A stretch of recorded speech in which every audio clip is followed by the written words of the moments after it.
Hi all welcome back to our channel. അപ്പം വൈറോയിഡ്സിനെ പറ്റിയിട്ട് ഉള്ള ക്വസ്റ്റ്യൻസ് നമ്മൾ ക്വസ്റ്റ്യൻ പേപ്പറിൽ കണ്ടിട്ടുണ്ട്. വൈറോയിഡ്സ് എന്ന് പറഞ്ഞാൽ 2 മാർക്കിൻ്റെ ക്വസ്റ്റ്യൻസും വരാറുണ്ട്, അതുപോലെ തന്നെ 5 മാർക്കിൻ്റെ ക്വസ്റ്റ്യൻസും വൈറോയിഡ്സിൻ്റെ ഭാഗത്തു നിന്ന് വരാറുണ്ട്. അപ്പോൾ എന്താണ് വൈറസ് എന്നുള്ള കാര്യം നമുക്ക് നോക്കാം. അപ്പോൾ 2 മാർക്കിനാണ് വരുന്നതെന്ന് വെച്ചാൽ ഒരു 4 പോയിന്റ് എഴുതിയാൽ മതി. 5 മാർക്കിനാകുമ്പോൾ അതിനനുസരിച്ച് ഒരു 10 പോയിന്റ് എഴുതേണ്ടി വരും. അപ്പോൾ നോക്കാം എന്താണ് വൈറോയിഡ്സ് എന്ന് നോക്കാം. വൈറോയിഡ്സ് എന്ന് പറഞ്ഞാൽ സ്മോൾ ആയിട്ടുള്ള, അതായത് 246 മുതൽ 375 വരെ ന്യൂക്ലിയോടൈഡ്സ് ഉള്ള ഒരു സ്മോൾ ആയിട്ടുള്ള പ്രോട്ടീൻ ഫ്രീ ആയിട്ടുള്ള നോൺ ക്യാപ്സുലേറ്റഡ് ആയിട്ടുള്ള സിംഗിൾ സ്ട്രാൻഡഡ് ആയിട്ടുള്ള കോവാലൻ്റ്ലി ക്ലോസ്ഡ് ഇൻഫെക്ഷ്യസ് RNA സർക്കിൾസ് ആണ് എന്ത് വൈറോയിഡ്സ് എന്ന് പറയുന്നത്. ഈ RNA സർക്കിൾസിന് ഇതിനെന്ത് ചെയ്യാൻ പറ്റും? ഓട്ടോണോമസ് ആയിട്ട് റെപ്ലിക്കേറ്റ് ചെയ്യാൻ പറ്റും. ഇപ്പോൾ നമ്മൾ കുറേ പോയിന്റ് പറഞ്ഞു. സിമ്പിളായിട്ട് പറയുകയാണെന്നുണ്ടെങ്കിൽ വൈറസ് എന്ന് പറയുന്ന ഒരു infectious single standard RNA without a protein coat. അങ്ങനെ പറഞ്ഞാൽ എളുപ്പത്തിൽ നമുക്ക് അങ്ങനെ പറഞ്ഞാൽ മതി. Viroids are small single standard RNA without a protein coat which can autonomously replicate. അങ്ങനെ പറഞ്ഞാലും മതി. ഓക്കെ, ഇത് പ്ലാന്റ് ഡിസീസ് കോസ് ചെയ്യുന്നുണ്ട്. ഇതെന്ന് പറഞ്ഞാൽ നമ്മുടെ സ്മോളസ്റ്റ് ആയിട്ടുള്ള വൈറസിനേക്കാൾ 1000 ടൈംസ് സ്മോളർ ആണ്. ഓക്കെ, സ്മോളസ്റ്റ് വൈറസിനേക്കാൾ 1000 ടൈംസ് സ്മോളർ ആണ് ആര്? നമ്മുടെ വൈറോയിഡ്സ് എന്ന് പറയുന്നത്. ഈ വൈറോയിഡ്സ് നമ്മുടെ ഹീറ്റ്, ഓർഗാനിക് സോൾവെൻറ്റിനൊക്കെ റെസിസ്റ്റൻ്റ് ആണ്. പക്ഷേ എന്താണ്, ന്യൂക്ലിയസ് എൻസൈമിനോട് സെൻസിറ്റീവ് ആണ്. അതായത് ന്യൂക്ലിയസ് എന്ന് പറഞ്ഞാൽ ന്യൂക്ലിക് ആസിഡുകൾ കട്ട് ചെയ്യുന്ന എൻസൈമിനെ പറയുന്ന, ഡീഗ്രേഡ് ചെയ്യുന്ന എൻസൈമിനെ പറയുന്ന പേരാണ് എന്ത്? ന്യൂക്ലിയേസസ് എന്ന് പറയുന്നത്. ഓക്കെ, ഇതെന്ന് പറഞ്ഞാൽ വൈറസ് ഫോം ചെയ്തിരിക്കുന്നത് ഒരു നേക്കഡ് RNA വഴിയാണ്. ഇതിനെന്താണ്? പ്രോട്ടീൻ കോട്ട് അല്ലെങ്കിൽ ക്യാപ്സിഡ് ഇല്ല. ഒരു നേക്കഡ് RNA കൊണ്ട് ഉണ്ടാക്കിയിട്ടുള്ളതാണ് എന്ത്? വൈറോയിഡ്സ് എന്ന് പറയുന്നത്. ഇതിന് പ്രോട്ടീൻ കോട്ട് അല്ലെങ്കിൽ ക്യാപ്സിഡ് ഇല്ല. അതുകൊണ്ട് തന്നെ എന്താണ്, എന്തുകൊണ്ടായിരിക്കും ഇതിന് പ്രോട്ടീൻ കോട്ട് ഇല്ലാത്തത്? അതെന്ത് ചെയ്യുന്നില്ല? ഒരു പ്രോട്ടീനെയും കോഡ് ചെയ്യുന്നില്ല. ഒരു പ്രോട്ടീനും കോഡ് ചെയ്യാത്തതുകൊണ്ട് തന്നെ ഇതിനെന്താണ് പ്രോട്ടീൻ കോട്ട് ഇല്ല. ഓക്കെ, അപ്പോൾ ഇവരെങ്ങനെയാണ് ബയോളജിക്കൽ പ്രോപ്പർട്ടീസ് എങ്ങനെയാണ് വരുന്നത് ഇതിൻ്റെ? അത് ഡയറക്റ്റ് ആയിട്ട് വൈറോയിഡ് ഹോസ്റ്റ് ഇൻട്രാക്ഷൻ വഴിയാണ് ഇതിൻ്റെ ബയോളജിക്കൽ പ്രോപ്പർട്ടീസും കാര്യങ്ങളൊക്കെ കാണിക്കുന്നത്. ഇനി ഇതിൻ്റെ പാത്തോജനിസിറ്റി എന്ന് പറയുന്നത് എന്താണ്? നമുക്ക് ഇതുവരെ മനസ്സിലാക്കാൻ പറ്റിയിട്ടില്ല.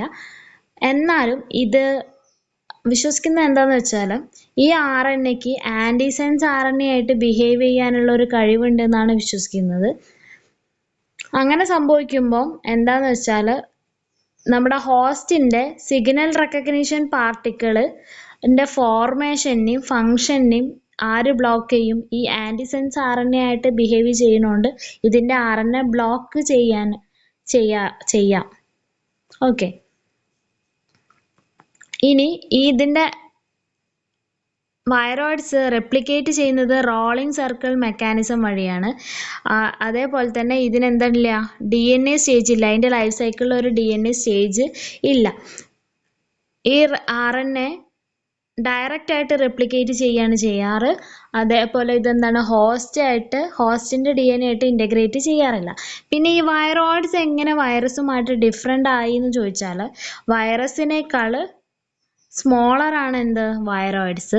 അതുപോലെ പ്രോട്ടീൻ കോട്ട് ഇല്ല, പ്രോട്ടീനെ കോഡ് ചെയ്യുന്നില്ല.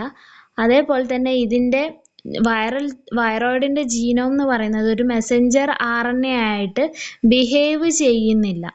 ഓക്കെ, ഒരുപാട് പ്ലാന്റ്സിന് എന്താണ് വൈറോയിഡ്സ് കാരണം ഡിസീസുകൾ ഉണ്ടാവുന്നുണ്ട്. ഒരുപാട് പ്ലാന്റ് ഡിസീസസ് ഉണ്ട് വൈറോയിഡ്സ് കാരണം. ഒന്ന് പറയുകയാണെങ്കിൽ നമ്മുടെ potato spindle tuber, epical stunt disease of tomato, 1-2 ആലോചിച്ച് വെക്കാം. ഓക്കെ, ഇതിൻ്റെ ട്രാൻസ്മിഷൻ എന്ന് പറഞ്ഞാൽ, വൈറോയിഡിൻ്റെ ട്രാൻസ്മിഷൻ എന്ന് പറഞ്ഞാൽ ഒന്നെങ്കിൽ പോളനിലൂടെ അല്ലെങ്കിൽ സീഡിലൂടെയൊക്കെയാണ് ട്രാൻസ്ഫർ ചെയ്യുന്നത്.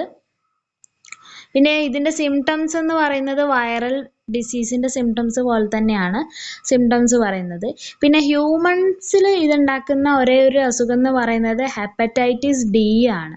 ഇത് മുമ്പ് വിചാരിച്ചിരുന്നത് ഇതൊരു ഡിഫക്റ്റീവ് ആയിട്ടുള്ള വൈറസ് ആയിട്ടുള്ള ഡെൽറ്റ ഏജന്റ് കാരണമാണ് ഈ ഹെപ്പറ്റൈറ്റിസ് ഡി എന്ന് പറയുന്ന ഡിസീസ് ഉണ്ടായിട്ടുള്ളത് എന്നാണ് മുമ്പ് വിചാരിച്ചിരുന്നത്. പക്ഷെ കൂടുതലായിട്ട് പഠിച്ചപ്പോൾ മനസ്സിലായത് ഈ ഡെൽറ്റ ഏജന്റ് എന്ന് പറയുന്നത് ഒരു വൈറോയിഡ് ആണ്.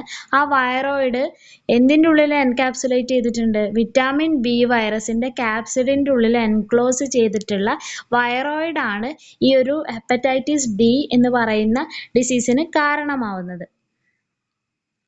എന്താന്ന് വെച്ചാൽ നമ്മുടെ ലിവർ സെല്ലിൽ എൻറ്റർ ചെയ്യാനായിട്ട് ഈ ഹെപ്പറ്റൈറ്റിസ് ഡിക്ക് സാധിക്കും. എപ്പം? അത് ഹെപ്പറ്റൈറ്റിസ് ബി വൈറസിൻ്റെ ക്യാപ്സിഡിൻ്റെ ഉള്ളിലാണെന്നുണ്ടെങ്കിൽ അതിനെന്ത് ചെയ്യാൻ പറ്റും? നമ്മുടെ ലിവർ സെല്ലിലേക്ക് എൻറ്റർ ചെയ്യാനായിട്ട് പറ്റും. അപ്പോൾ ഒരാൾക്ക് ഈ ഒരു ഹെപ്പറ്റൈറ്റിസ് ഡി എന്ന് പറയുന്ന ഡിസീസ് വരണം എന്നുണ്ടെങ്കിൽ ഈ ഹെപ്പറ്റൈറ്റിസ് ബി വൈറസും ഹെപ്പറ്റൈറ്റിസ് ഡി വൈറോയിഡും ഒരുമിച്ച് ഇൻഫെക്റ്റ് ചെയ്ത് കഴിഞ്ഞാൽ എന്ത് സംഭവിക്കും? ഈ ഹെപ്പറ്റൈറ്റിസ് ഡി എന്ന് പറയുന്ന അസുഖം വരും. ഈ ഡെൽറ്റ ഏജന്റ് ബ്ലഡ് സ്ട്രീമിലേക്ക് എൻറ്റർ ചെയ്യും. പിന്നെ അതെന്ത് ചെയ്യും? ബ്ലഡിലൂടെ അല്ലെങ്കിൽ സെറം ട്രാൻസ്ഫ്യൂഷനിലൂടെ ഈ അസുഖം എന്ത് ചെയ്യും? ട്രാൻസ്മിറ്റ് ചെയ്യും. പിന്നെ പറയുന്നത് എന്താണെന്ന് വെച്ചാൽ നമ്മുടെ ഹ്യൂമൻ ലിവറിലുള്ള 7S RNA ഈ ഹെപ്പറ്റൈറ്റിസ് ഡി വൈറോയിഡിൻ്റെ RNA തമ്മിൽ ഒരുപാട് കോംപ്ലിമെൻറ്റാരിറ്റി ഉണ്ട്.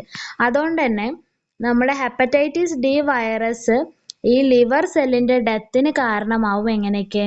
അതെന്ത് ചെയ്യും? 7S RNA ഒന്നെങ്കിൽ അതിൻ്റെ പ്രോപ്പർട്ടീനെ പിടിച്ചെടുക്കും, അല്ലെങ്കിൽ അതിനെ ക്ലീവ് ചെയ്തിട്ട് എന്ത് ചെയ്യും?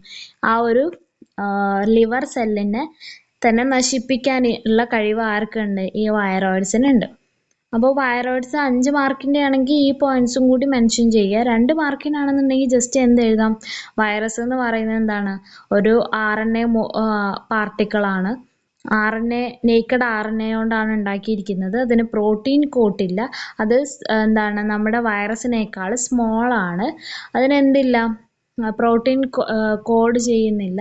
അങ്ങനത്തെ കുറച്ച് പോയിന്റ്സ്, ഒരു 4-5 പോയിന്റ്സ് എഴുതി കഴിഞ്ഞാൽ 2 മാർക്കിൻ്റെതാവും. 5 മാർക്കിനാവുമ്പം അത് ഒരുപാട് ഡിസീസസ് കോസ് ചെയ്യുന്നുണ്ട് എന്നുള്ളതും പിന്നെ ഈ ഒരു ഹ്യൂമൻ ഡിസീസ് കോസ് ചെയ്യുന്നുള്ളതിനെ പറ്റിയിട്ടുള്ളതൊക്കെ കുറച്ച് എഴുതാം.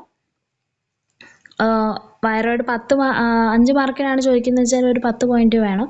പക്ഷേ വൈറോയിഡ് മാത്രമായിട്ട് 5 മാർക്കിന് ചോദിക്കാറില്ല. വൈറോയിഡ്സും പ്രയോൺസും ഒക്കെയാണ് ചോദിക്കാറ്. അപ്പോൾ അതിനനുസരിച്ച് മാർക്കിനനുസരിച്ച് എഴുതാം. അപ്പോൾ അത്രയേ ഉള്ളൂ. നിങ്ങൾക്ക് മനസ്സിലായെന്ന് വിശ്വസിക്കുന്നു. എന്തെങ്കിലും ഡൗട്ടും കാര്യങ്ങളും ഉണ്ടെന്നുണ്ടെങ്കിൽ കമൻറ്റിലൂടെ ചോദിക്കാം. ഇഷ്ടപ്പെട്ട ലൈക്ക് ചെയ്യുക, ഷെയർ ചെയ്യുക, ചാനൽ ഒന്ന് സബ്സ്ക്രൈബ് ചെയ്ത് സപ്പോർട്ട് ചെയ്യുക. Thanks for watching.